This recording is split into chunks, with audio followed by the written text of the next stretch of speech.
E nós conversamos também, Coronel, sobre a questão da estratégia. Eu achei super interessante um exemplo que você trouxe lá da favela. Como é o nome da favela lá? Comunidade Cité Solé. Cité Solé. Que tinha uma situação que vocês tinham que tomar uma decisão. Você me falou que teria 3 opções. Você lembra que nós conversamos sobre a invasão, se iria invadir, se iria manter a operação? Ah, sem dúvida. Aí vem uma parte importante, se me permitir só fazer uma introdução, né, desse episódio. Explica pra gente como é que foi esse episódio. A gente considera, né, uma das características da liderança, da dinâmica, né, além da relação entre o líder e o liderado, tem a questão da comunicação, que é muito importante. Né? É lógico que o ambiente também, são os 4 elementos aí que a gente considera que interagem nesse fenômeno da liderança. Um episódio que a gente comentou, que foi da comunicação, porque como o efetivo era muito grande, de 850, nem sempre eu tinha oportunidade de ter um contato direto com a tropa. Então, eu realmente tinha uma rotina de buscar, rodava os alojamentos à noite, conversava com a tropa e tudo mais. Mas existem algumas comunicações que são emblemáticas. Aí foi um exemplo, a gente, como apareceu no filme, a gente capturou um dos líderes de gangue. Esse líder de gangue, na verdade, ele era um matador de policiais. Ele tinha várias mortes de policiais, segundo a polícia haitiana. Por isso até que nós escolhemos esse alvo emblemático para capturar. E depois que houve essa captura, o chefão, tinha um chefe acima dele, disse que se a gente fosse fazer uma ação humanitária que estava prevista no dia seguinte, ele ia metralhar a tropa. Então, a gente discutiu com o staff e a minha decisão foi manter o planejamento, a gente fazer a ação comunitária como estava previsto, para não transferir para ele nenhum poder sobre a gente. Então, reconhecer que uma palavra desse líder de gangue poderia mudar o nosso comportamento. Só que era uma situação de risco.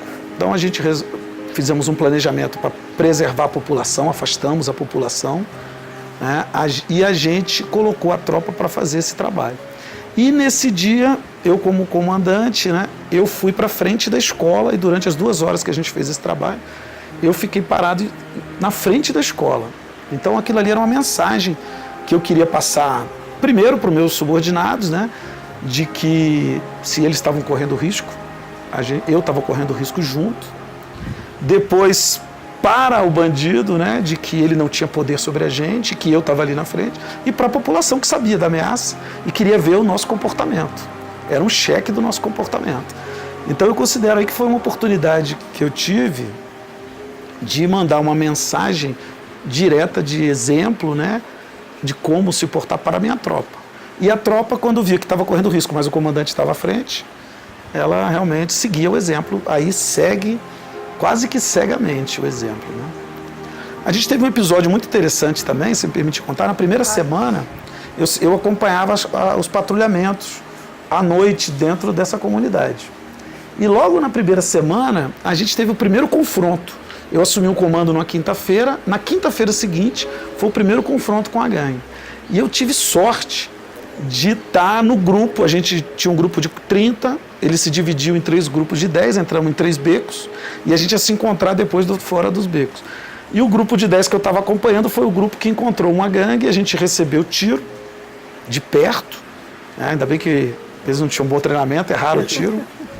E a gente fez uma boa resposta, fomos para cima, e foi uma coisa muito interessante, que situações muito parecidas com o treinamento. Quando nós fomos para cima, houve um caso de uma criança passou na frente do bandido. E o meu sargento, que estava para engajar o bandido, suspendeu a arma, e aí eu vi a situação e falei, ninguém atira. E o bandido conseguiu fugir, mas a gente não podia aceitar, como a gente chama dano colateral, de matar alguém da população civil, ainda mais uma criança. Então, foi um episódio que eu dei muita sorte, porque alguém pode parecer que dei azar, né? No dia que eu fui, a gente levou tiro. Foram 3 tiros, assim, até próximos à minha posição. Mas foi a oportunidade que mostrar para a tropa que o risco que eles estavam correndo, o chefe, né, no nível mais elevado, estava junto, pisando na lama e junto com eles, né? Correndo risco de vida também. Isso criou muito laço, né, com a tropa. Soldados depois fizeram brincadeira comigo, faziam piada, De que, pô, comandante, o senhor vai, então vai ter tiroteio, cuidado, brincadeira, tudo mais. Mas cria um laço afetivo muito forte, né? E ali também destacar, porque não foi só eu como líder, é importante destacar. Nesse episódio, o comandante de pelotão, tenente, estava à frente, o capitão, que era o intermediário, estava à frente junto comigo também, nesse episódio, também foi para cima. Então toda a cadeia de liderança, que isso também é um aspecto importante, não só o líder máximo, né? Deram exemplo e foram à frente, correndo risco. Então a gente conseguiu realmente ganhar a tropa, né? Toda a equipe ganhar a tropa. Eu lembrei da nossa mentora Adriana Marques, juntos vamos mais longe, né? E é o lema, e é verdade, cada tempo, cada experiência que eu tenho, eu confirmo que realmente é verdade. Uma outra coisa interessante, que enquanto o senhor estava contando todas essas situações, que um grau muito maior do que o que a gente vive nas empresas, né, nas equipes como um todo. E aí não só empresas, se a gente pensar em equipe, em um contexto geral, em grupos, escolas, igrejas, qualquer grupo, nós temos a figura de líder em todos os lugares, né? Em todos os lugares. E uma coisa interessantíssima, porque o senhor é muito bem preparado, né? Então, para tomar uma decisão como essa, é uma decisão, vamos dizer, um pouco solitária, mas consciente do risco e das ações que deveriam ser feitas para conseguir o êxito, conseguir o objetivo, né? E muitas vezes, e eu me deparei com isso na minha carreira, e me deparei com isso com outras pessoas que exercem função de liderança, que não se sentem com poder de preparação, com empoderamento, de falar assim, olha, aconteceu essa situação de risco, é uma situação extrema, é uma situação estressante, e agora? O que eu vou fazer? Então, às vezes, nem sempre as empresas proporcionam uma capacitação, né, para preparar o líder ou preparar a pessoa que está conduzindo para ter uma decisão tão assertiva, que é diferente da preparação que o senhor está nos apresentando, que é uma preparação muito completa, né, muito planejada, muito estruturada, pensando em teoria, em prática, né, pensando em tudo, né, no contexto geral. E aí eu queria que o senhor falasse também um pouco dessa preparação, né? E quanto ao líder, está preparado psicologicamente e de acordo com as ações, plano de ação e tudo. E eu quero deixar uma mensagem também para quem está nos assistindo, que exerce a função de liderança, e a gente também não precisa esperar, porque muitas vezes as pessoas que a gente quer que nos capacite, às vezes a pessoa não tem condições de nos capacitar. E a gente pode falar da empresa no contexto geral. Às vezes a empresa não proporciona um curso, um líder coach ou um curso qualquer, porque não tem condições ainda de proporcionar, né, uma capacitação assim. Mas nós, enquanto profissionais, nós devemos buscar essa capacitação, porque o resultado ele não vai ficar para a empresa onde a gente está, o resultado não vai ficar para a equipe onde a gente está, o resultado vai nos acompanhar onde nós estivermos, né? Daqui para frente aquele conhecimento é nosso e vai modificar a nossa vida. Então é mais uma mensagem que eu quero deixar aí. Lembrando sobre isso que a Lailma está falando, nós abrimos a empresa juntos e demos muita cabeçada, acertamos muita coisa, mas demos muita cabeçada também. E eu falei, somos duas malucas mesmo, porque nós fomos uma vez, alguns meses, numa pessoa muito preparada, nós fomos apresentar a nossa empresa. E ele detonou nosso portfólio, assim, de ponta a ponta, assim, ficou 1 hora, sabe, assim, dando uma aula, sabe? E aí, nós duas saímos da reunião super alegres, assim, tipo, nossa, recebemos um feedback negativo. Eu falei, só nós duas mesmo, viu? A gente foi assim, foi essa batinadas e apanhamos pra caramba, mas saímos de lá satisfeitas, porque na verdade é isso. As coisas não estão prontas. Né? O universo está aí, o universo está pronto, mas na programação neurolinguística, um dos pressupostos é que nós temos todos os recursos que precisamos ou podemos criá-los. Então, quantas coisas foram criadas que não existiam porque alguém teve a disponibilidade, a disposição de batalhar até acertar. E muitas das vezes você não acerta na primeira, né? Muitas das vezes você tem que dar umas cabeçadas, dar uma apanhada para poder conseguir acertar. Não tem um manual pronto e fala, manual de vida, vamos lá, pega lá, vai lá e faça. Sem dúvida. Isso. É como o coronel colocou, a capacitação técnica, e a gente fala isso muito nos nossos treinamentos. A gente estava numa corretora essa semana, umas 30 pessoas no treinamento. Eu falei, gente, é uma corretora de seguros. O manual, eu dou para minha filha de 12 anos, ela vai ler, ela vai aprender. E ela vai fazer melhor do que eu. Porque essa geração Z totalmente tecnológica, para eles o que é um software, um sistema de uma seguradora? É nada. Ela senta meia hora ali, ela fuça, ela sabe tudo. A capacitação técnica não é tão complexa assim. Agora, a capacitação comportamental, e a gente fala muito isso, que as pessoas são contratadas em função da capacitação técnica e são desligadas em função da incompetência comportamental. O coronel quer acrescentar alguma coisa sobre essa questão, porque o que me dá muita curiosidade é a questão da gestão emocional. Você tem ali 850 pessoas confinadas, 7 meses, né, conforme as nossas conversas, eles não podem ter relacionamento com ninguém lá do Haiti, nem entre eles. Exatamente. Né, e fazer gestão, você falou muito sobre a questão do relacionamento, que é outra coisa que a gente fala demais, a questão relacional. Né, e como é que é isso? Essa questão de conseguir controlar essas pessoas. Bom, isso aí foram várias questões colocadas, eu vou tentar bater uma por uma. Tá. Né? Primeiro eu vou começar pela Lailma aqui e falar sobre a preparação. Bom, sobre a preparação em si, eu como comandante ou como líder, né? Até para definir uma coisa interessante, né? O conceitual, né? Como que a gente trabalha.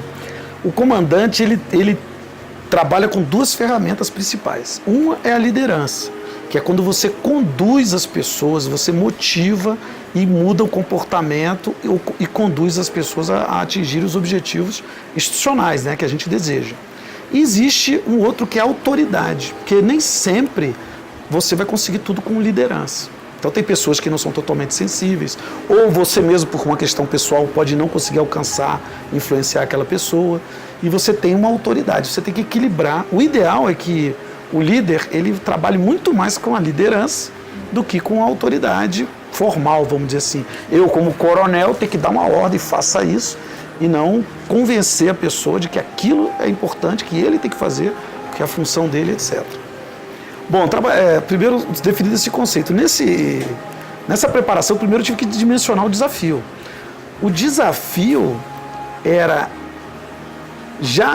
Eu comandei o 23º contingente. Existe uma galeria de retratos dos 6 comandantes que são figuras até assim que marcaram a história do Exército. São pessoas assim que têm uma história de vida, uma história profissional e de liderança incrível. Então substituí-los para mim já era um grande desafio.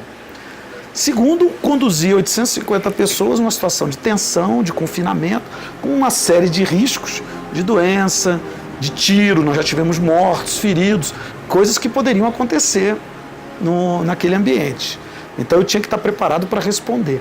Não tecnicamente, como você falou, a gente tem uns procedimentos operacionais padrão, já tinha muito bem estruturado, mas mais a questão da gestão emocional, para tomar boas decisões equilibradas.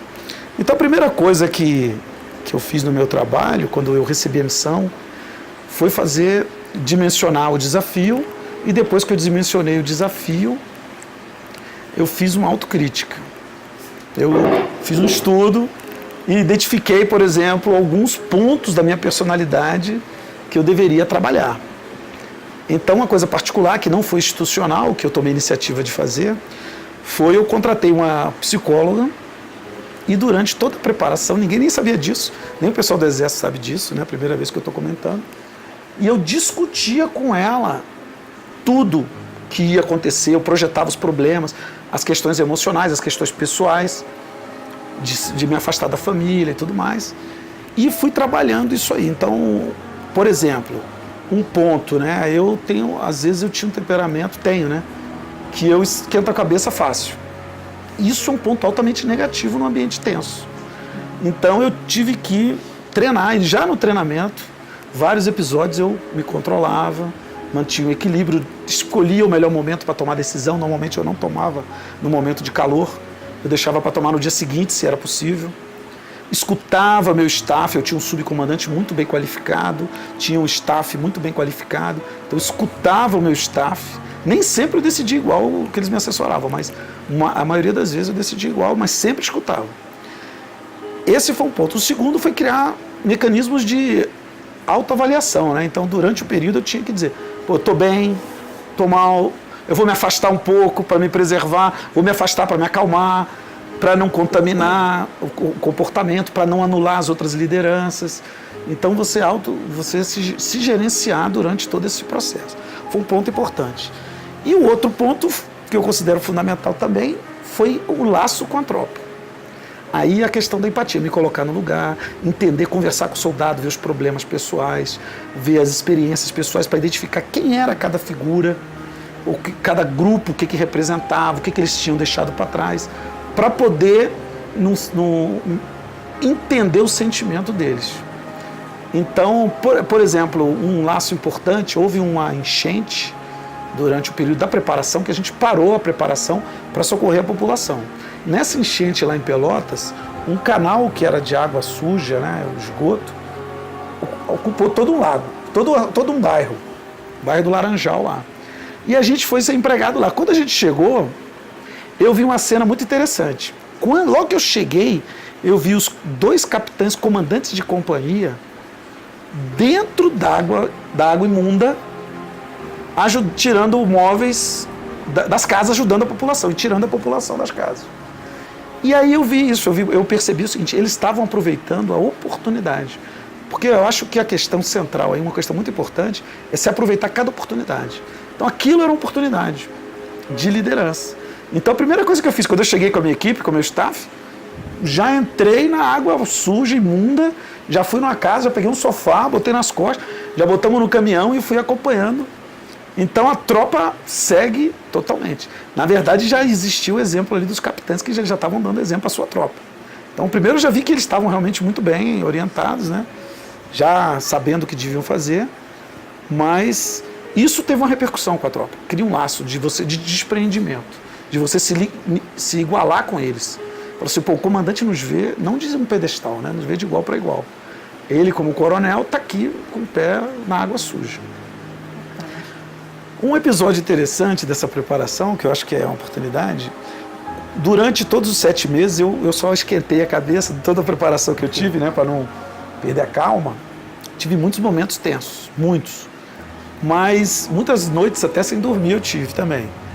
Mas eu tive um momento que eu perdi a calma, um assessor meu, sinal um cara muito competente, da parte de pessoal, eu queria ter assinado um documento e eu não assinei o documento no dia que deveria. Ele não me despachou comigo e eu perguntei para ele, por que você não me trouxe ontem esse documento? Que tinha a ver com mandar um soldado para casa que estava doente. E aí ele me disse, eu não consegui falar com o senhor. Aí nesse dia eu estava de cabeça quente, levantei a voz para ele, eu disse, como que você não conseguiu falar comigo? O que você estava fazendo às 2 horas da manhã? O que você estava fazendo às 3 horas da manhã se eu estou disponível 24 horas por dia nesse confinamento? Já batem na minha porta lá qualquer hora e eu estou sempre disponível. E eu levantei a voz e falei alto com ele. E na minha antessala tinha uma equipe que me apoiava lá, eles chamam de Estado Maior Pessoal, né? Que o viu eu falando em tom alto com ele. E eu falei para ele se retirar da sala. Eu falei, se retire da minha sala. Então o que eu vejo? Embora ele tenha, vamos dizer assim, não sido muito feliz na colocação dele, a minha resposta foi desproporcional. Além de ser um oficial muito competente e de trabalhar muito bem, ele não merecia um tratamento daquele como ser humano também. Uma boa pessoa, bom caráter, um cara muito comprometido. Então, depois que eu esfriei a cabeça, mandei chamá-lo e chamei também todo mundo que tinha escutado o meu grito. Botei dentro da sala e pedi desculpa para ele pela forma que eu me tinha tratado. Isso foi muito bom, porque depois à noite a gente se encontrou lá no Cassino dos Oficiais, sentamos juntos e batemos papo e não teve nenhum clima pesado. Mas eu vejo muito importante, no caso que a gente vê, às vezes a gente trata alguém de forma inadequada e na frente de outras pessoas e pede desculpa em particular, uma coisa que a gente às vezes vê ao longo de qualquer corporação, né? Então eu achei que ele só realmente me desculpou, porque na mesma proporção que eu fui agressivo com ele, desproporcionalmente, eu pedi desculpa na frente do grupo que tinha presenciado. Então ele se sentiu realmente, vamos dizer assim, reparado, né? E isso é uma conduta muito importante, né? Então, aí que eu digo, né, do erro. A gente erra, não tem jeito. Vamos errar sempre. Mas o líder é importante, esse trabalho de você reparar, principalmente quando se trata com pessoas, reconhecer o erro e repará-lo na mesma proporção que aconteceu. E aí, sobre isso, Coronel, tem uma figura que eu sigo e que eu curto muito, que é o Carlos Ghosn, que foi presidente da Renault e da Nissan ao mesmo tempo. E as duas ficavam em países diferentes. Então, ele tinha 15 dias de agenda num país, que era na Inglaterra, e 15 dias no Japão. E uma das frases célebres dele é que ele diz: eu aprendo mais com a borracha do que com o lápis. Né? E nessa entrevista que saiu na Exame em junho de 2013, ele fala o seguinte: erro o tempo todo, eu aprendo porque eu erro. E uma outra frase que eu achei célebre, né? Gestão é um artesanato. Exatamente. Gente, gestão é um artesanato. E a gente fala muito isso nas empresas, porque a gente faz consultoria também. E assim, no Design Thinking, a gente fala sobre o pensamento abdutivo, que é o seguinte: eu tenho diversas alternativas. Eu tenho certeza qual é a melhor? Não. Muitas das vezes o senhor está lá com a sua tropa e acontece uma situação de estresse ali e tem que tomar uma decisão rápida. Você não vai ter uma mente, por mais preparado que o senhor esteja, que a sua tropa esteja, uma mente tão brilhante ao ponto de calcular ali matematicamente qual é a melhor decisão ali a toque de caixa e não correr risco nenhum. Os riscos eles sempre vão correr. Gestão é um artesanato. E pelo Design Thinking, ele fala sobre esse pensamento abdutivo, que é o seguinte: eu tenho várias alternativas. Dentre as alternativas que eu tenho, qual que se apresenta como a melhor? E aí, faço a opção. Tá, não deu certo, volta e corrige. Ciclo PDCA, né? O tempo inteiro, você implementando, checando, analisando, voltando, corrigindo, melhorias contínuas o tempo inteiro. Então, eu acho que quando se fala de ser humano, se fala de gente, nada vai ser exato e matemático, por mais preparado que as pessoas estejam. E eu fico encantada com esse exemplo, porque, como a Laima bem colocou, a gente está muito dentro do ambiente organizacional, e quanto é difícil você encontrar um gestor que tem essa capacidade de, em público e diante das pessoas, das pessoas das quais ele possa ter cometido algum equívoco, ele chegar e falar: olha, gente, desculpa aí, errei, estava errado, exagerei, pesei a mão. E isso é fundamental na gestão de pessoas.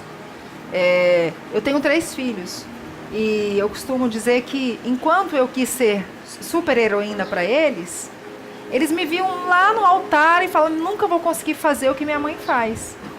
Aí chegou um momento, como eu tenho um filho de 20 anos, né, e adolescência todo mundo sabe que não é fácil, chegou um momento que eu falei: cara, eu não quero ser super heroína não, eu quero ser gente, eu quero chegar e falar: errei mesmo, tô chateada, tô frustrada, tô nervosa, tô deprimida, eu sou gente. E eu passei a ter essa tratativa com eles e voltar atrás quantas vezes fossem necessárias e falar: errei, foi mal aí. Às vezes brinco, falo uma gíria e tal, e aí entra todo mundo na brincadeira eu acho que dá mais certo lidar com as pessoas como gente, né? Que é o que nós somos, né? Sim.